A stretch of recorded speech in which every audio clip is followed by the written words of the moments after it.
So I met Emily when she was in middle school. I was like leading a year in Riptide, and Emily was a part of things. I didn't like know her very well. She was not in my small group, and she was very shy. She was very reserved, very kind and sweet, but didn't have like a whole lot of personality that was like showing on the outside. One day I was in Riptide and we're doing this mission thing, and we're going around the room in different stations, and they showed all the different ways you could get involved in Riptide, and none of them really applied to me except for one that had like a picture of a microphone, and it was hosting. So I go over there and I see Tegan, and I talk to Tegan. I was like, hey Tegan, this kind of like appeals to me. I don't know if I could ever do it because I'm too shy, but it sounds like God's calling me to this. And I kind of knew her that year, and I remember actually her coming up to me in this like moment on a Sunday morning, wanting to lead and show some leadership. Like she wanted to host some and be a part of like our services, and I was super excited about that. And I told her like I saw some of that in her, and it didn't really go anywhere. She kind of backed out a little bit.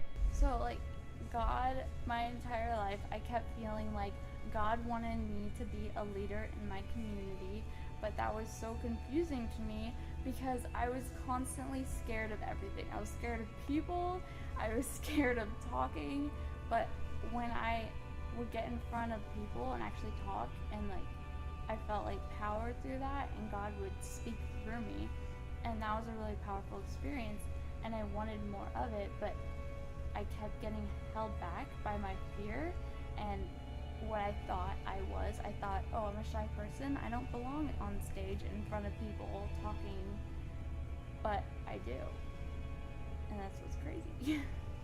And then when I started leading in high school again, and Emily moved up, she wanted to get involved right away, but was still very shy. She had her friends and stuff, but something happened around her like sophomore year of high school, and I remember us having some talks, and I told her that I thought she would be great for our programming team because it's a behind-the-scenes job, really just to sneak her in so that one day I could get her to do some more upfront things.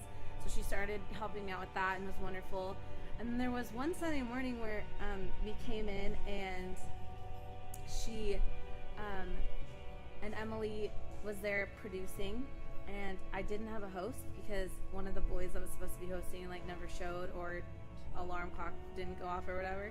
And so I was like, well, I could do it. Actually, I couldn't do it because I was speaking on risk, and I was like, Emily, I think this is from God. You need to risk. And it was her first opportunity to come and be a part of this hosting team and do this upfront portion of like silliness and games and things like that, intro, a video and whatever. And she was so nervous. I had to convince her, I had to sit with her for like 10 minutes and convince her that she could do it. The first time I stepped out of the box and did something crazy, it was last summer before my sophomore year. I had just gone to camp at Forest Home, and I came back that Sunday, and I was there early because I was going to help Tegan with some producing stuff, and she's like, oh, Emily, we need a host. Can you host? And I was like, what? You want me to host? I can't do this. And the whole day it was about taking risks. Like that was the theme of the day, and I was like, are you kidding me? I have to do this. Okay, I'm gonna do this. And she said yes, and I was blown away. Like she was a natural. She did so great. She hosted with TJ, and everybody knows TJ talks too much, so she did a great job not letting him like take control. And so I thought like this is like a natural leader, and where the heck did this Emily come from? Like this shy Emily now like up front, totally unafraid to like take over a microphone and like share an announcement and be loud and proud and excited. And slowly over the last like year and a half, I've seen her just transform into this human being that's like excited about life, wants to be involved, pushes herself out of the box, doing like cool stuff, and it's super excited. Like I've seen her be this girl that has her group of friends kind of often on the side, to this girl that's like singing and dancing and laughing and like bringing people in that she's never met, and being like kind of like the life of the party girl.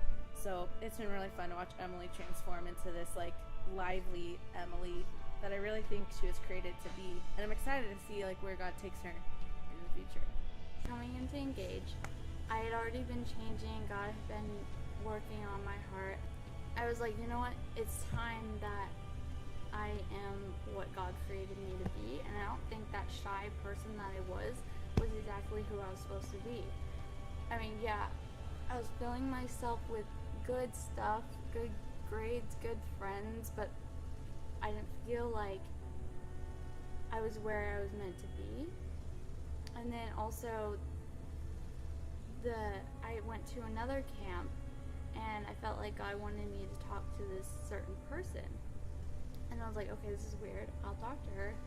And it was a very spiritual conversation, and God talked through her to me. And one of the things she said that I probably will never forget is that sometimes we have to give up what's good for what's best. And also, like, after Engage now, at the end I was like, hey Tegan, I think I want to host again. I want to try it out again. And I wasn't afraid anymore. I wasn't afraid to host.